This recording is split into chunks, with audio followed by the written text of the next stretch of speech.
Hello, Ryan here with another episode of Try My Darling, and today I'm going to be taking a look at Sonic Forces on the Nintendo Switch. So, I just finished this game earlier this morning, and I enjoyed it overall. I liked it more than I expected. I kind of held off waiting for the right price on it because of some of the reviews, most of the reviews, I guess. And I finally picked it up, and I don't know. I was expecting it to be kind of like a broken mess, and it definitely is not that. It has some issues for sure, but I think it's pretty solid as far as modern Sonic games go. Like, I feel like it's kind of right up there on the level as something like Lost World, which I also finished and enjoyed on Wii U. But yeah, so I'm just going to kind of play some stages and sort of talk about my thoughts on the game. So something that's kind of cool, after you finish a stage, you can switch which character you play as. And I'm playing on normal mode, and in normal mode, it does not record your best times. So that's kind of a bummer. You have to play in hard mode to enable that, but I figured for my first playthrough of the game, I was not going to play it in hard mode, and I'm actually thinking about starting a new game and actually doing like a hard mode thing, because what's I think one of the main draws of the 3D Sonic games is, going back to them for, like, trying to beat your times.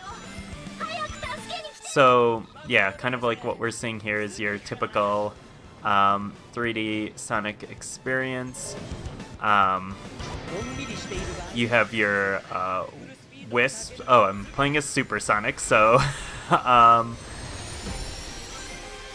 this is going to go very quickly. Super Sonic was a recently released free DLC for the game, so that was pretty nice. And you can really just kind of blow through the stage when you're playing as Super Sonic. As you can see, your rings sort of tick down as you're playing, but this game is pretty generous with the rings, I would say. I feel like this game, and again, like, I only played it on normal mode. I haven't played it on hard mode, which is probably where, like, the real meat of the game is, but I feel like this game overall is I don't know if I want to say easier than some of the other 3D Sonic games, but I definitely found it to be much less frustrating. And I think that is because it's pretty, like I said, the game's pretty generous with rings and with checkpoints as well. And something that's great about this game is they finally did away with the life system. So kind of like Mario Odyssey had done a few months ago, like, finally just got rid of that antiquated system, so that when you're playing, if you die, you just start over at the checkpoint. Like, you don't have to, if you lose 3 lives, it's not like you have to start like the whole stage over. Or, in the case of like the old school Sonic games and Sonic Mania, you you'd have to start the whole level over, even if you were like at the boss of the stage, and you'd have to play through like Act 1 again and stuff. And I found that like pretty frustrating with Sonic Mania. As much as I enjoyed that game, I thought that was kind of a step backwards, and just like artificially extended the game in a very frustrating way. So as you can kind of see here in this this 2D Sonic stage here, you're playing as classic Sonic, very Generations-esque, but the textures are pretty low here, especially compared to other parts of the game. I kind of wanted to show this stage in particular because this is it's kind of ugly. These are really muddy textures, which is weird because in most of the other stages the game looks great, and I think that's going to kind of be a reoccurring theme, at least it was during my playthrough of the game, that I think this is a pretty solid game, and obviously I finished it and I enjoyed it enough to finish it, but I feel like it could have just same thing with most of the modern Sonic games. I feel like if they just would have had another few months in the oven for just an extra level of polish, it really would have gone a long way. But alas, this is the game we got. And so you can see, after finishing the levels, I've been getting these different clothing items, and this is a pretty cool aspect of Sonic Forces. It was kind of a big part of the marketing and everything, and the previews, but you can customize your avatar, which is a character that fits into the story, but you unlock different items that you can give, like the sweet gamer hat. No thanks. Different items, so you can see there's a Puyo here, monkey ball, looks like Ai there, and Knights headgear. So there's some cool Sega fan service there, and then same thing with the body. You have your Ai, your Knights, Persona 5 outfit, and then Sonic, of course. But as you can see, my character is decked out in as Beat from Jet Set Radio, which I think is super, super cool that's in there.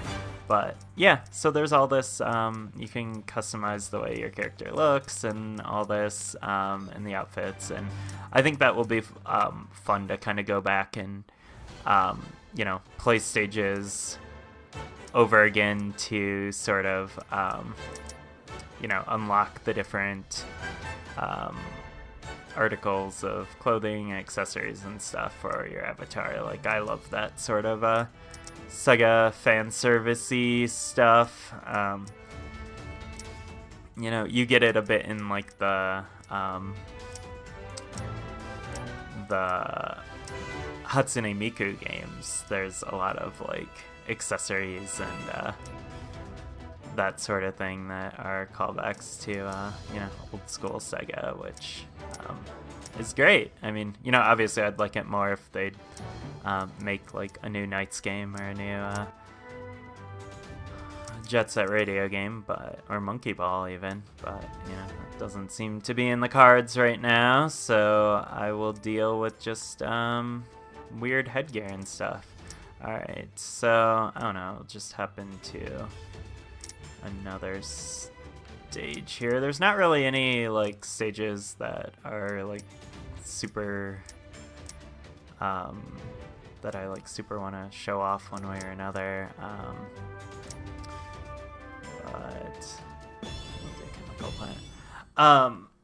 So yeah, a lot of the stages are kind of like throwbacks to you know, locations from the original Sonic games, but with some twists to them, and unlike Sonic Mania, they don't really utilize the same music or like remixes of the music. It's kind of its own. The game has its own like, sort of original soundtrack. But yeah, this is playing as your custom character, which plays a bit different than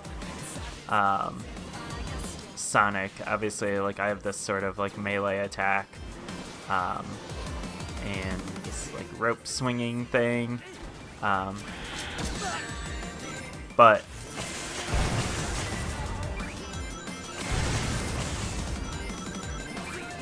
and as you can hear, there is some vocal track action,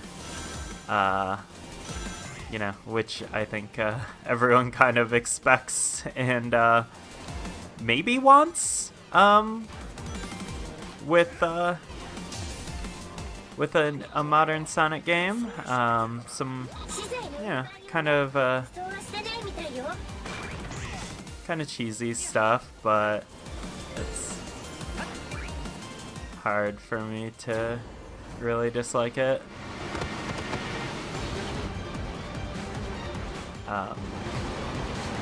Lots of sort of exciting mid-level set pieces and cutscenes in the game.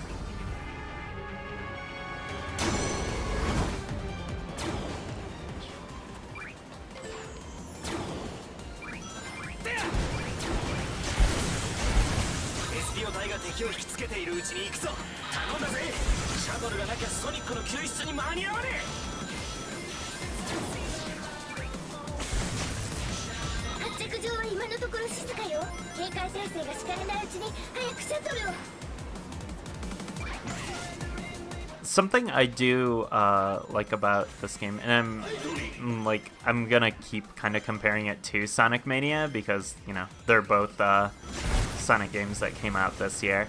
But I like that the stages in this game are kind of like one-offs, and like I said, there's no life system or anything, so you just keep like replaying the chunk that you need to beat until you finish it, which makes for like a very not stressful experience.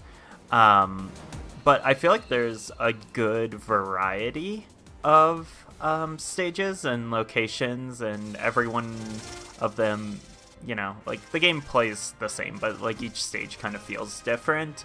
One of my gripes with Sonic Mania was, you know, sometimes stages would kind of overstay their welcome. Like the stages in that game were long, and like some of like the Act 2, like some of the different acts like would feel very, very similar to the previous one, and it got kind of tedious at times, like especially when you kept getting to like the boss of a stage and having to keep you know, keep replaying these very long and similar stages over and over again.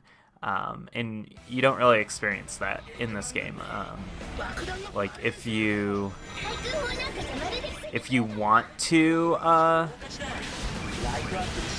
you know, replay stages for time and stuff, like that's kind of your prerogative to, if you want to get like a better score or anything.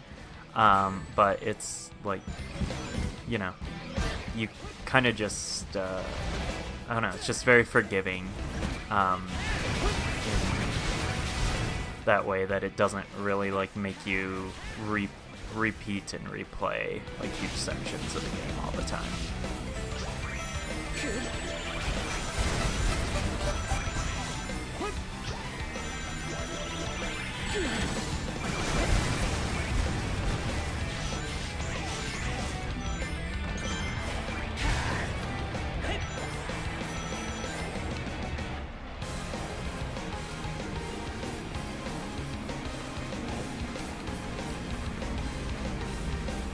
So as far as the Switch version itself, you know, I do, as far as I understand, it runs at a lower frame rate than the PS4 and Xbox One versions, and the resolution is lower as well.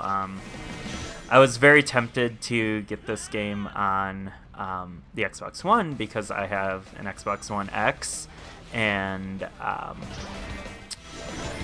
you know, it's enhanced for that system, so it's, you know, going to look even better. But when it came down to it, like, it really is just all about the convenience of playing on Switch for me and being able to, you know, just being able to hang out and play in portable mode on my couch and stuff. So and that's how I played pretty much the entirety of the game, was in portable mode. And I think, like, on that screen, you know, you're not really, it doesn't really like hurt the visual experience, because, you know, I think it like looks really good, and you don't really kind of notice some of the smaller imperfections. This is ridiculous. But I don't know. So I think it's, you know, it's obviously like the lesser version on a technical level, but at the end of the day, like, it's still kind of the version I would prefer to play. You know, just I'm you know, a big fan of the Switch hardware, but also just like, it's very, very convenient for me. So yeah, so I don't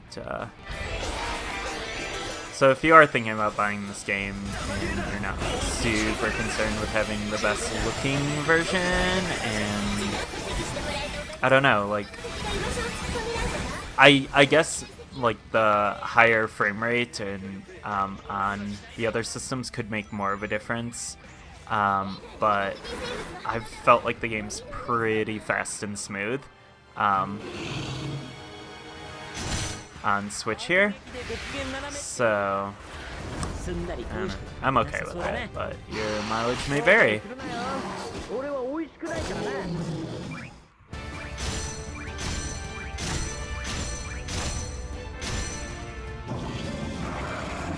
I'm also pretty impressed with the fact that the load times are not bad at all in this game. I feel like it's pretty quick and speedy between stages and stuff, and between cutscenes and everything. It's no Sonic 2006, so don't worry about that.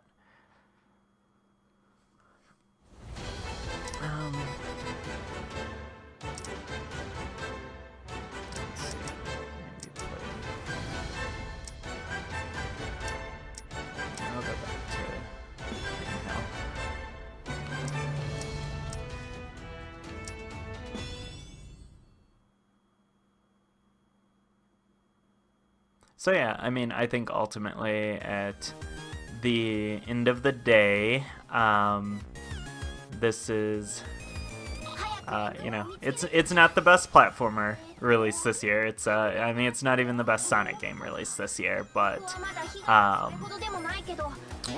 overall, I was pleasantly surprised with it, and like, I've had fun with it, and I'm going to definitely keep replaying stages and unlocking stuff, and like I said, starting that game on a new game on hard mode. I don't know. Yeah, I think Sonic Forces is all right. I like it.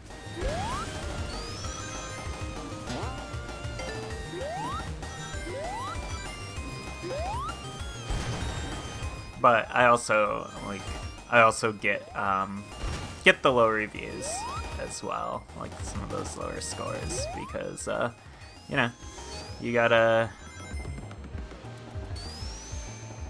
judge it by you know, its contemporaries and by, you know, what it does and doesn't do, and there are some elements that are not great. You know, there's some weird physics stuff, and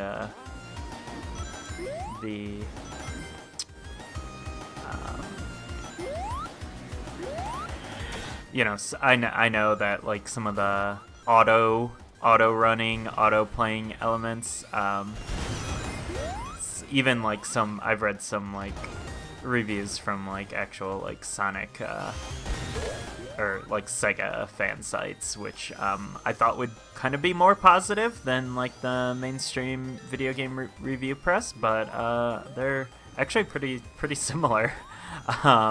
You know, looking at the reviews over at like Sega Nerds and Sega Bits, actually had a lot of the same complaints, which I think are valid. And I know, like, if you're really looking for like a challenging Sonic game, this is definitely less challenging than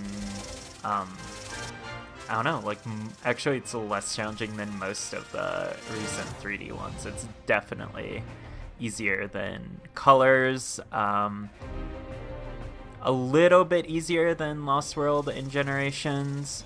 It's definitely a lot easier than Sonic Mania, which I was kind of shocked by how challenging that game was for me at sections. You know, because I grew up with 2D Sonic games, and that one kind of rocked me. All right, I'm gonna play one more stage, and you know what? I'm gonna play a Shadow. There you go. But yeah, so I understand the complaints and the reviews and stuff. But I think if you are, you know, if you are a fan and you kind of know what you're getting into when it comes to these, Shadow. Look at him with his wheelies. Isn't that what they're called? Soap shoes, or I don't know, whatever. Heelys. That's what they are. I'm old. Yeah. If I don't know. If you know what you're getting into, which I kinda did, but I also, like, I feel like I always kind of knew what to expect from a 3D Sonic game, and, like,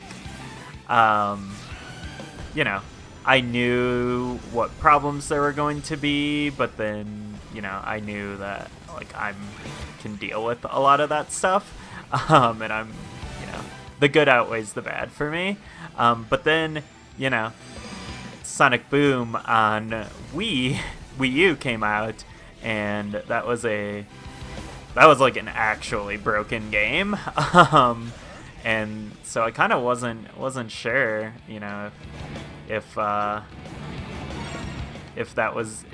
Forces was going to be like a similar experience to that, because like I can deal with you know, some janky stuff and some quirky mechanics, but like I'm not, like, I got no time for a legit broken game, so but I'm happy that this game is definitely not that. It's a big improvement over Boom.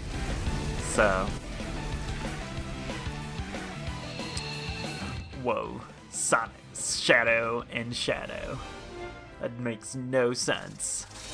Yeah, I don't know. This has been really, really rambly. But I guess like overall, my overall impressions are, I think this game is fine. It's not perfect.